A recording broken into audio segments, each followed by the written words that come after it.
আল্লাহ আমাদের যে কত নিয়ামত দিয়েছেন তার কোনো শেষ নেই। তবে তার মধ্যে অন্যতম সেরা একটা নিয়ামত কি জানেন?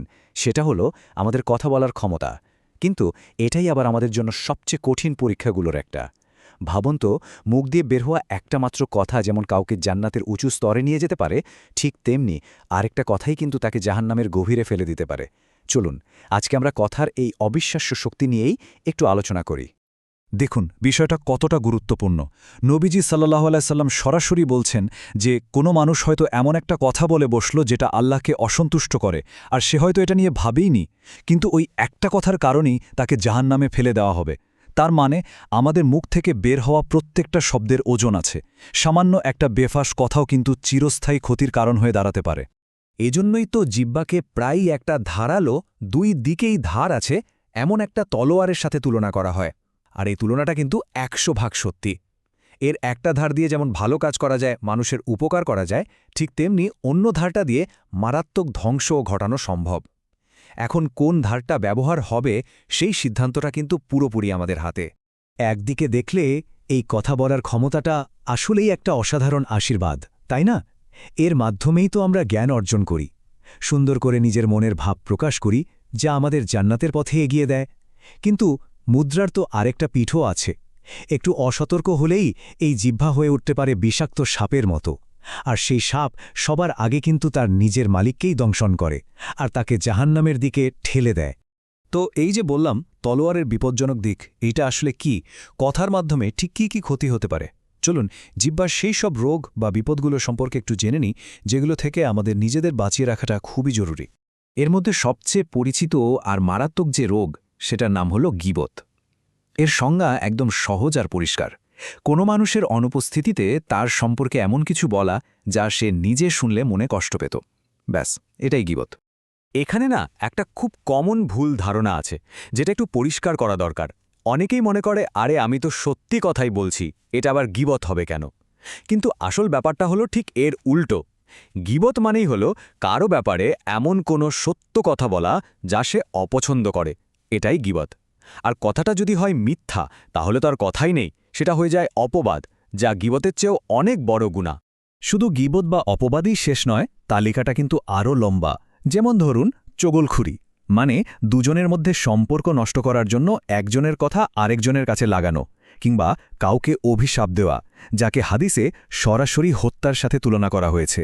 মিথ্যা কথা বলা তো আছেই, আর আছে অনর্থক কথাবার্তা, মানে যে কথার কোনোই দরকার নেই, যা শুধু আমাদের সময় নষ্ট করে না, বরং আরও অনেক পাপের দরজা খুলে দেয়।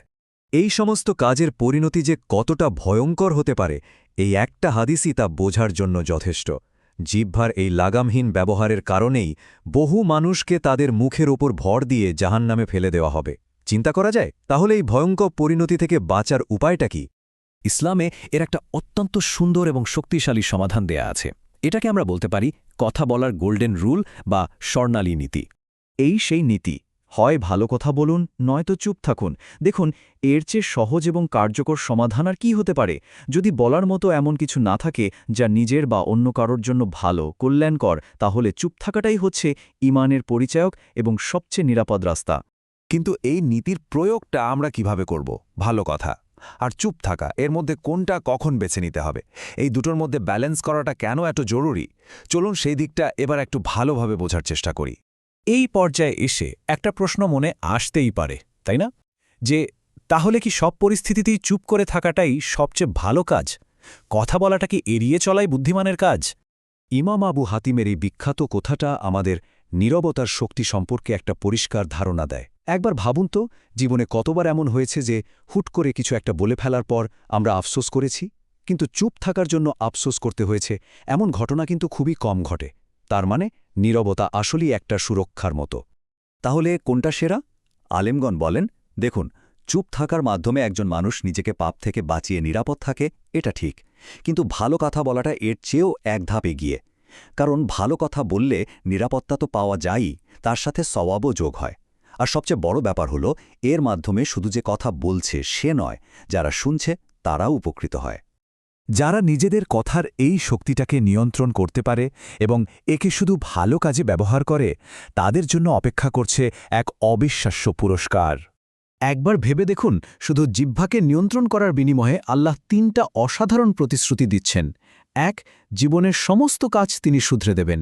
২. অতীতের সমস্ত পাপ তিনি ক্ষমা করে দেবেন। আর সবশেষে চূড়ান্ত পুরস্কার হিসেবে দেবেন জান্নাত।